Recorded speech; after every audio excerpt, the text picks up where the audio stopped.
کیا تم یہ خیال کرتے ہو کہ یوں ہی بہشت میں داخل ہو جاؤ گے اور ابھی تم کو پہلے لوگوں کی سی مشکلیں تو پیش آئی ہی نہیں؟ ان کو بڑی بڑی سختیاں اور تکلیفیں پہنچیں اور وہ صعوبتوں میں ہلا ہلا دیے گئے، یہاں تک کہ پیغمبر اور مومن لوگ جو ان کے ساتھ تھے سب پکار اٹھے کہ کب اللہ کی مدد آئے گی۔ دیکھو اللہ کی مدد عنقریب آیا چاہتی ہے۔ کیا تم نے یہ سمجھا تھا ام حسبتم ان تدخلوا الجنہ،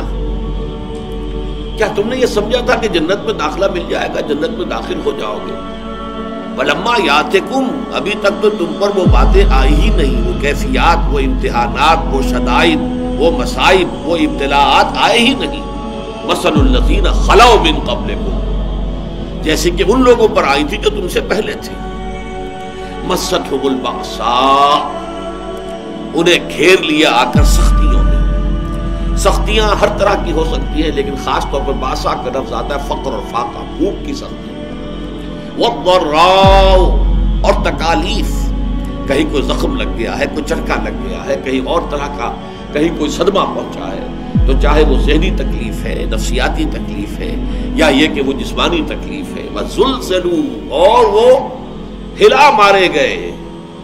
گویا کہ ان کو اچھی طریقے سے اللہ تعالیٰ نے آزمایا، جھنجھوڑ ڈالے گئے، زلزلوا، جھنجھوڑ ڈالنا۔ حتیٰ یقول الرسول والذین آمنوا معہ، یہاں تک کہ کہہ اٹھتے تھے وقت کے رسول بھی اور ان کے وہ لوگ بھی جو ان کے ساتھ ایمان لائے تھے، متی نصر اللہ، اللہ کی مدد کب آئے گی؟ الا ان نصر اللہ قریب، تب انہیں یہ نوید سنائی جاتی تھی، نوید جاں فضا، یہ خوشخبری کہ اللہ کی مدد قریب ہے۔ وہ دور وہ تھا جبکہ فزیکل پرسیکیوشن شدت اختیار کر گئی تھی، مارا جا رہا تھا، پیٹا جا رہا تھا، غلاموں کو خاص طور پر حضرت بلال پر جو بیت رہی تھی وہ آپ کے علم میں ہے، حضرت خباب بن الارت کو دیکھتے ہوئے گاروں کے اوپر لٹا دیا گیا، حضرت یاسر، حضرت سمیہ رضی اللہ تعالیٰ عنہما کو جو شہید ہی کر دیا گیا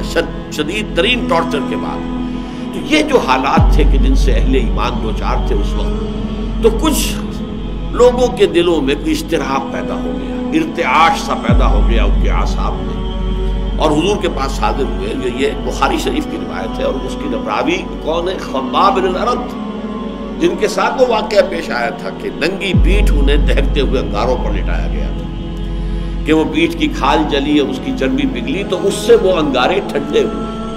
اس درجے جو ہے تعذیب، اس درجے ٹارچر سے جو شخص گزرا تھا، اس نے اگر آ کر کہا ہے، حدیث کے الفاظ یہ کہ حضور اس وقت خانہ کعبہ کی ایک دیوار کے سائے میں اپنی چادر کی ٹیک لگا کر آپ استراحت فرما رہے تھے، تو ہم حاضر ہوئے، ہم نے عرض کیا حضور اب تو یہ مصائب ناقابل برداشت ہوتے جا رہے ہیں، الا تدعو لنا، آپ ہماری دعا نہیں کرتے کہ اللہ تعالیٰ کی طرف سے نصرت آ جائے؟ تو حضور نے بھی کچھ اظہار ناراضگی فرمایا، آپ اٹھ کر بیٹھ گئے اور آپ نے کہا خدا کی قسم تم بہت جلدی مچا رہے ہو، تم سے پہلے کے لوگوں پر تو وہ مصیبتیں آئیں جو تم پر ابھی آئی ہی نہیں ہے۔ تم سے پہلے جو امتیں تھیں جو ایمان لاتے تھے رسولوں پر، ان کا تو یہ بھی ہوتا تھا کہ زندہ آگ میں جلا دیا جاتا تھا، یہ بھی ہوتا تھا کہ لوہے کے کنگھوں سے ان کی ہڈیوں پر سے ان کے گوشت کو کھرچ لیا جاتا تھا، یہ بھی ہوتا تھا کہ ایک گڑھا کھود کر ایک آدمی کو گاڑ دیا جاتا تھا اس میں، اور پھر اس کے سر کے اوپر آرا رکھ کر چیرنا شروع کرتے تھے اور پورے جسم کو دو حصوں میں تقسیم کر دیتے تھے، لیکن پھر بھی وہ ثابت قدم رہتے تھے، تو جلدی بچا رہے ہیں۔ خدا کی قسم وہ دن آ کر رہے گا کہ ایک سوار صنعاء سے حضر موت تک سفر کرے گا اور اسے سوائے اللہ کے کسی کا خوف نہیں ہوگا، لیکن بہرحال وقت لگے گا، تو اللہ تو ظاہر کر کے رہے گا ان کو کہ جو سچے ہیں، واقعی صادق الایمان ہیں،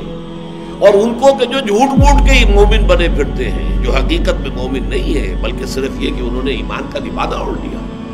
اللہ تو لازماً ظاہر کر دے گا کون حقیقتاً مومن ہے اور کون منافق ہے، یعنی جو جھیل نہیں سکتا، جو تحمل نہیں کر سکتا، جو برداشت نہیں کر سکتا، جس کی ہمت جواب دے جاتی ہے، جو پیٹھ دکھا دیتا ہے، جو پسپائی اختیار کرنا شروع کر دیتا ہے، پھر وہ مومن نہیں ہے، وہ منافق ہے۔ اور انہیں آزمائشوں کے ذریعے ہی سے تو یہ بات کھلتی ہے کہ کون مومن ہے، کون منافق ہے، کون سچا ہے اپنے دعوی ایمان میں اور کون جھوٹ موٹ کا مدعی ایمان ہے۔ تو اگر یہ فتنے نہ ہوں، یہ آزمائشیں نہ ہوں، یہ تکالیف نہ ہوں، یہ مصیبتیں نہ ہوں، تو یہ دودھ کا دودھ پانی کا پانی جدا کیسے ہوگا؟ یہ تو سب گڑبڑ رہے گی۔ یہ ہے اصل میں وہ مستقل مضمون اس قرآن حکیم کا کہ صاحب ایمان کے لیے لازماً ابتلا، امتحان، آزمائش، بلکہ اس کو نوٹ کر لیجئے، جس کا جتنا اونچا مقام ہوگا اتنی ہی بڑی آزمائشیں اس پر آئیں گی، اتنے ہی سختر امتحانات سے اس کو گزرنا ہوگا۔ جس کی سب سے بڑی مثال جو آئی ہے وہ حضرت ابراہیم علیہ السلام کی ذات مبارکہ ہے، کیسے کیسے امتحانات سے وہ گزرے ہیں۔ وَإِذِ ابْتَلَىٰ إِبْرَاهِيمَ رَبُّهُ بِكَلِمَاتٍ فَأَتَمَّهُنَّ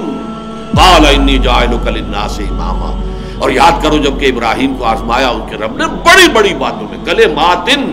یہ جو تنکیر ہوئی ہے، نکرہ آیا تفخیم کے لیے، بہت بڑے بڑے امتحانات۔ اکلوتا بیٹا 87 برس کی عمر میں دعائیں مانگ مانگ کر لیا، آخری امتحان یہ تھا اس بوڑھے کا، اس ضعیف کا، 87 برس کی عمر میں بیٹا ہوا ہے، اور اب 13 برس کا بیٹا ہو گیا ہے، وہ بوڑھا 100 برس کا اور اکلوتا بیٹا۔ فرمایا ذبح کر دو، اور وہ ذبح کرنے کے لیے تیار ہو گیا۔ یا ابراہیم قد صدقت الرؤیا انا کذالک نجزی المحسنین، گویا کہ ممتحن جو ہے اس کی بس ہو گئی ہے، جس کا امتحان لیا جا رہا تھا وہ یہاں بھی پیچھے نہیں ہٹا، آخری جو ہے ممتحن کو کہنا پڑا ہے اے ابراہیم بس کرو، بس ہمارا امتحان پورا ہو۔ تو یہ امتحان اور آزمائش جو ہے یہ گویا کہ سنت اللہ ہے، یہ اللہ کا قانون ہے، اور اس میں جو جتنا اوپر جائے گا اتنے ہی سخت سے سختر امتحانات جو ہیں اس حساب کا پیش آئے گا۔ یہ گویا کہ اٹس دی رول، یہ قانون ہے۔